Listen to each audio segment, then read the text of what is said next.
Hello everyone. बेटा, पिछले video में आपने रिवॉल्यूशन अकाउंट के बारे में जाना था। अब उसके ऊपर बेस्ड हम एक क्वेश्चन देख लेते हैं और समझते हैं किस तरह से रिवॉल्यूशन अकाउंट में एंट्रीज की जाती हैं, कब वो डेबिट होगा, कब वो क्रेडिट होगा। तो आइए स्टार्ट करते हैं इस क्वेश्चन को। A, B and C were partners in a firm sharing profits and losses in the ratio 3:1। 3 partner है बेटा, उनकी रेशो 3:1 है। On March 31, 2017 there balance sheet was as follows. अब 31 मार्च 2017 को उनकी बैलेंस शीट इस तरह से है। ये कैपिटल्स दे रखी है पार्टनर्स की।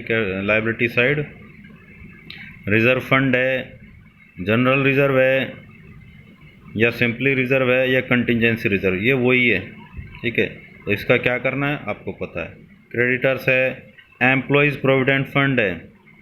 एम्प्लॉयज़ प्रोविडेंट फंड आपको पता है, जो किसी एम्प्लॉय की सैलरी में से जो पैसा काट कर बेटा एक अलग अकाउंट में, एम्प्लॉय प्रोविडेंट फंड, यानी कि गवर्नमेंट की तरफ से एम्प्लॉयज़ के लिए एक बहुत बढ़िया भाई गिफ्ट की तरह लगा लो आप, क्योंकि इस पर इंटरेस्ट बहुत ज़्यादा मिलता है और इसमें जो एम्प्लॉयर है वो अपना कंट्रीब्यूशन भी देता है।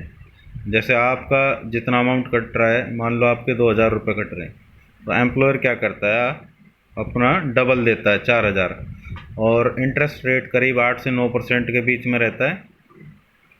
तो ये एम्प्लॉय का पैसा है, ना कि फर्म का। तो ये जैसे आपने रिजर्व फंड पार्टनर्स के कैपिटल या करंट अकाउंट में ट्रांसफ़र किया था, बांट दिया था, ये नहीं बटेगा बेटा।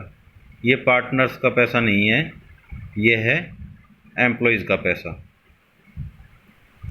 इधर फिक्स्ड असेट्स है, करंट असेट्स है, तो ये बैलेंस शीट टोटल कर दी। अब from April 1, 2017 they decided to share future profits equally. For this purpose the followings were agreed upon. अब 1 अप्रैल 2017 से उन्होंने क्या डिसाइड किया है कि प्रॉफिट्स को इक्वली बांटेंगे जो फ्यूचर के हैं। अब अलग अलग चीज़ों पर वो अग्री हुए हैं इस पर्पज़ के लिए। Goodwill of the firm was valued at ₹3 lakh. बेटा, एक गुडविल तो बैलेंस शीट में दिख रही हो, एक ये बाहर जो बैलेंस शीट में दिख रही हो वो परचेज्ड है, और ये है सेल्फ जनरेटेड वाली जिसकी वैल्यूएशन की गई है। फिर इसके बाद fixed assets will be depreciated by 10%। तो फिक्स्ड असेट्स की वैल्यू घट रही है बेटा, तो कहाँ रिकॉर्ड होगा, रिवॉल्यूशन अकाउंट के डेबिट साइड पर, यानी कि revolution account debit to fixed assets, ये जर्नल एंट्री होगी। Expenses of ₹3000 were paid by firm for getting the value of fixed assets certified. अब ये खर्चा हो गया, फर्म ने 3000 रुपये बेटा जो दिए हैं, किस लिए, ताकि फिक्स्ड असेट्स की जो वैल्यू सर्टिफाइड हो जाए, यानी कि सर्टिफिकेट ले लिया। अगर वो किसी को बेचना चाहे तो वो दिखा सकते हैं कि हाँ भाई ये सर्टिफाइड है, इसकी इतनी वैल्यू है, मार्केट वैल्यू है। तो ये भी हमारा खर्चा बढ़ गया, तो एक्सपेंसेस बढ़ गए, तो ये भी रिवॉल्यूशन अकाउंट डेबिट होगा टू बैंक अकाउंट, क्योंकि पेमेंट करोगे आप। फिर उसके बाद capitals of the partners will be in proportion to their new profit sharing ratio. For this purpose current accounts will be opened. अब यहाँ पर एक बेटा बहुत बड़ी बात आ गई है, जो पार्टनर्स के कैपिटल अकाउंट्स हैं वो किस प्रोपोर्शन में होंगे, न्यू प्रॉफिट शेयरिंग रेशो, यानी कि उनकी कैपिटल्स होंगी नई रेशो के हिसाब से। अब इस पर्पज़ के लिए क्या करेंगे, वो करंट अकाउंट खोलेंगे। यानी कि आप अंदाज़ा लगा सकते हो, अभी तक तो उनकी कैपिटल्स थी फ्लक्चुएटिंग, अब हो जाएगी फिक्स्ड, क्योंकि करंट अकाउंट ओपन किए जाएंगे। अब आपको नेसेसरी जर्नल एंट्रीज करनी है, ठीक है, बुक्स ऑफ द फर्म में। तो यहाँ से हम स्टार्ट कर लेते हैं। सबसे बड़ी बात तो बेटा सारी चीज़ें हमें देखनी पड़ेंगी कि किस तरह से वो होगा। अब नया जो पार्टनर आ रहा है, सॉरी नया पार्टनर नहीं, हमें पहले निकालना पड़ेगा, एडजस्ट करना पड़ेगा। ये क्या एडजस्ट करेंगे, वो आप यहाँ पर सैक्रिफाइस और गेन निकालोगे। सैक्रिफाइस और गेन निकाल लेंगे, राइट। तो अब इसमें देखते हैं बेसिकली क्या होगा। आपने देखा यहाँ पर रेशो चेंज होने से ए को सैक्रिफाइस करना पड़ रहा है 1/6 और बी को कोई फ़र्क नहीं पड़ रहा, बी का वैसे का वैसा है, लेकिन सी को गेन हो रहा है। तो यहाँ पर बेसिकली क्या है, आप एडजस्टमेंट करोगे बेटा, गुडविल की भी एडजस्टमेंट की जाएगी और बाकी आइटम्स की भी। बुक वाले हालांकि इसमें पहले कर रहे हैं, लेकिन मैं क्या सलाह देता हूँ, पहले आप बैलेंस शीट को क्लियर कीजिए, पहले लायबिलिटी साइड क्लियर कीजिए। लायबिलिटी साइड का आइटम पार्टनर्स के बीच बांटे जाते हैं, ओल्ड रेशो में कैपिटल या करंट अकाउंट में क्रेडिट किया जाता है, इधर के वो चार्ज किए जाते हैं ओल्ड रेशो में, आपको पता है। तो सबसे पहला आइटम है रिजर्व फंड वाला, और कोई आइटम है भी नहीं, ना वर्कमैन कंपनसेशन है, ना इन्वेस्टमेंट फ्लक्चुएशन रिजर्व है, ना कोई और आइटम है प्रॉफिट एंड लॉस, कुछ नहीं है। तो रिजर्व फंड है। तो रिजर्व फंड को आप 3-2-1 में बांट दोगे, 6-18 3 9 3 दून 6 3 एकम 3। तो यहाँ पर ये बेसिकली ये एंट्री हो जाएगी। Reserve fund account debit 18,000 to A's capital account 9,000 to B is capital account 6,000 to C is capital account 3,000।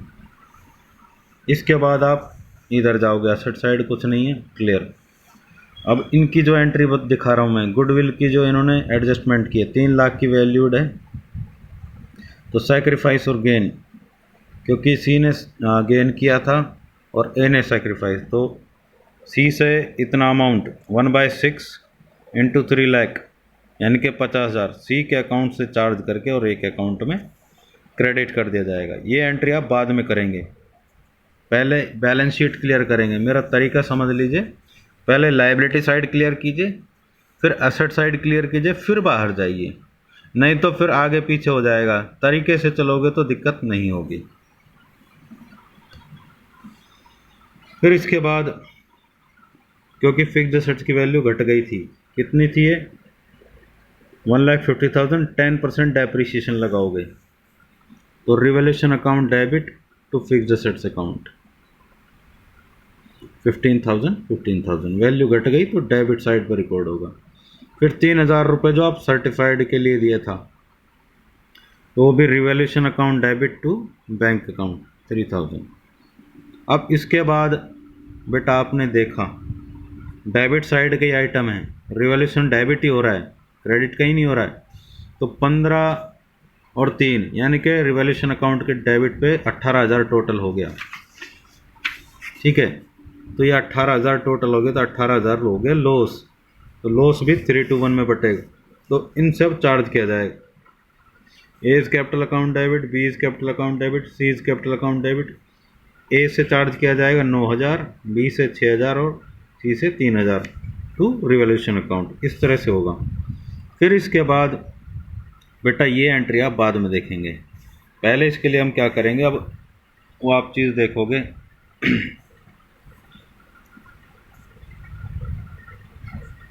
ये इनकी कैपिटल्स थी,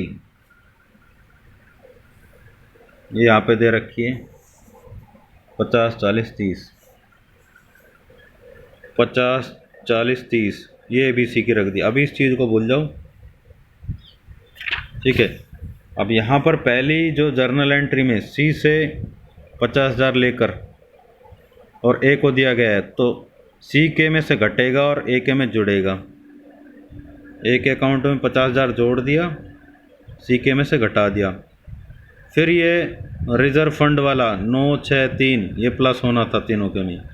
अब ये लास्ट में जो लॉस आया ये इनसे चार्ज किया गया है 963।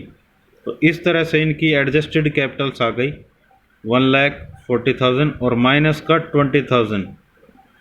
तो 1,40 में से 20 गया, 1,20। तो बेटा 1,20 आ गया। अब इक्वल ये बांटेंगे तो नई रेशो क्या है 1/3 हो जाएगी, 1/1। ठीक है। तो हर एक पार्टनर की कैपिटल कितनी होगी 40,000। अब उनके हम कैपिटल अकाउंट्स देखेंगे कि किस तरह से होगा, ये एंट्री हम बाद में देखेंगे।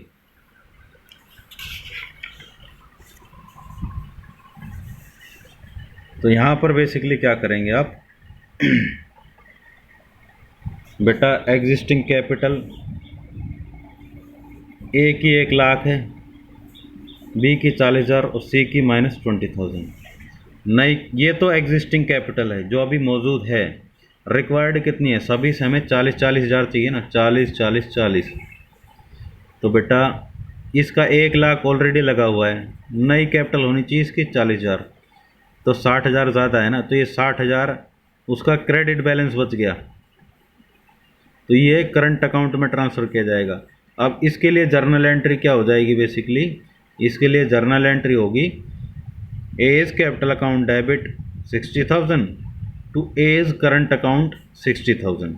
इस तरह से हम ट्रांसफ़र कर देंगे। बी का कोई फ़र्क नहीं पड़ रहा, कोई दिक्कत नहीं। लेकिन यहाँ पर देखिए बेटा सी का तो माइनस में चला गया, तो ये भी माइनस और 40,000 उससे और चाहिए, ये भी डेबिट और ये भी डेबिट, ये डेबिट बैलेंस बच रहा है। ये जो पॉजिटिव है तो ये इनका क्रेडिट बैलेंस है ऊपर। अब ये बेटा माइनस का है तो ये डेबिट आ गया, तो ये भी डेबिट ये भी डेबिट, तो 60,000 डेबिट। तो क्या होगा C's capital account debit to C's current account 60,000। तो इस तरह से ये एंट्री होगी। तो यहाँ पर देख लीजिए जो आपको एंट्री में बता रहा था, A's capital account debit 60,000 to A's current account 60,000, इसी तरह से सी की। तो यहाँ पर आपको ये क्वेश्चन कंप्लीट हो जाता है। अगर फिर भी आपको कोई डाउट रहता है तो आप पूछ सकते हैं। Okay bye.